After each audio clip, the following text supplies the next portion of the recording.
Hello and welcome. Keith Livingstone is a chiropractor and a father of 5 with a confronting set of circumstances. Although an inspirational life, a life which Keith wishes to share with us. Keith's circumstances highlighted something that we're very passionate about at Astron, and that's the importance of having the right level of insurance.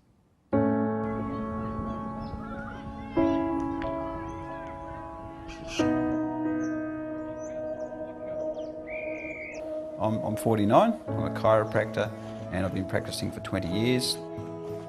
I've been, well, I guess some people would call me a health fanatic, Mr. Wellness. I used to run a lot as a competitive runner. I was ranked very highly in New Zealand and Australia over 5,000 and 10,000 metres. Written a book on athletics, I coach a squad of kids in Melbourne. Very active, very well, very healthy, always looked after myself.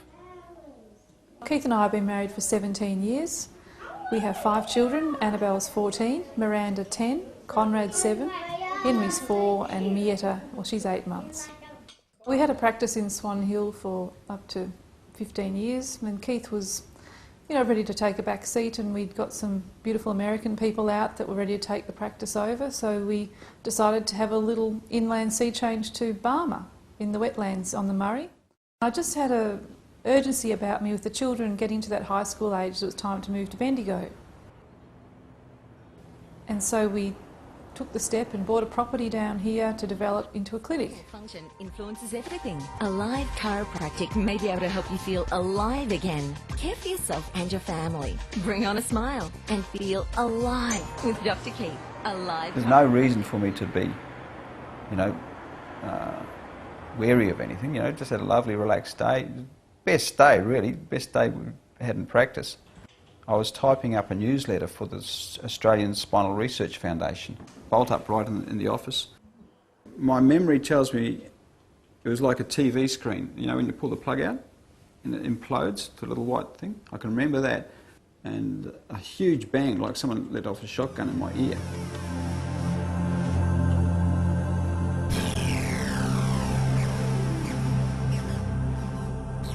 Then I woke up with people surrounding me and I was on the floor and I had urine, I had wet pants. So he was, certainly happy to be alive, I'll say that. And within 2 days he was having neurosurgery and a biopsy. So, it was very real that I could have lost him in those first couple of days.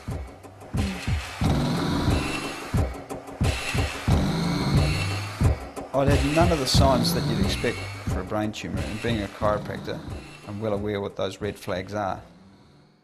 That's the tumour mass in there. It's on the right side of my brain, meaning it should be affecting my left side function, but that's all perfect. I can stand on one foot and box a speedball, and I shouldn't be able to do that. I can stand on my left foot and tie my right shoelaces. All these things which I shouldn't be able to do, but I can. So it's, it makes you wonder how many other people are out there with tumours in their heads who are functioning well.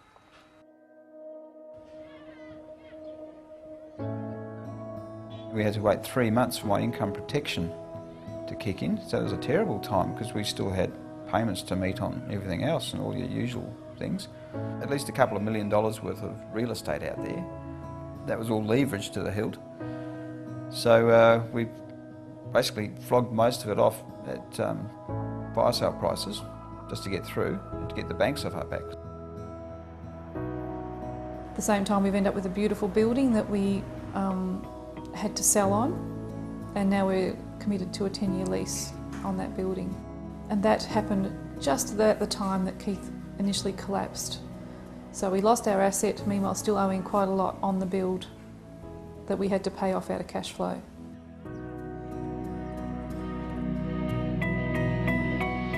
So there was all these other factors around the situation that created incredible stress. And, I'm amazed that we're still here. And as a family and as a couple, that was huge. Meant a lot of things to the children, that sense of normality. I heard a quote once that the worst thing you can do to a middle class person is to say they're no longer middle class, to take that away from them, that ability to be who they are and make those decisions for themselves. What's going to happen to my wife and kids? You know, I had visions of a Dickensian poorhouse, you know, being carted off and all that sort of stuff. And like I said, everything was imploding and not able to do a thing about it. You know, just having to be in bed and sleep all the time, you know, so...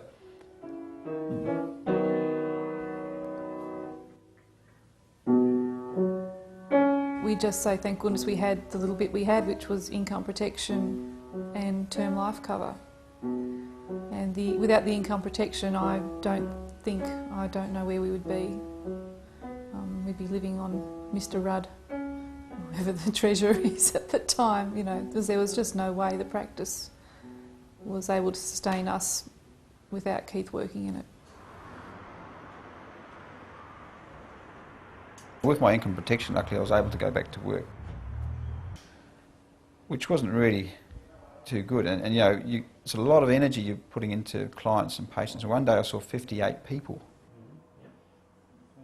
you know, and it's just all too much when you're getting over a tumour, you know. Not having trauma cover, big mistake. Even a very small amount would have been very helpful. Even something like $100,000 would have gone a long way to buying you a couple of years' worth of time till you resolve things like selling practices, staff, covering all your repayments. It was lack of quality advice, you know. Asking more questions. I didn't ask enough questions. Didn't know I had to ask questions. I'd actually never heard of trauma insurance. So it's up to the advisors to not undersell their clients, to make sure they understand the full ramifications of what each insurance entails.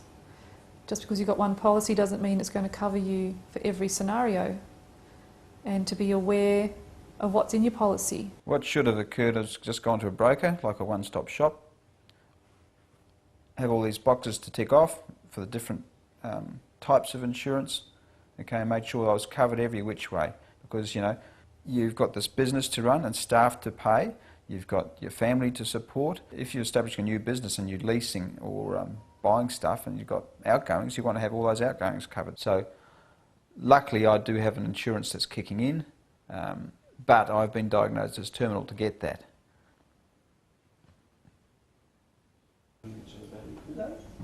It's made a total difference to my outlook and my view of things.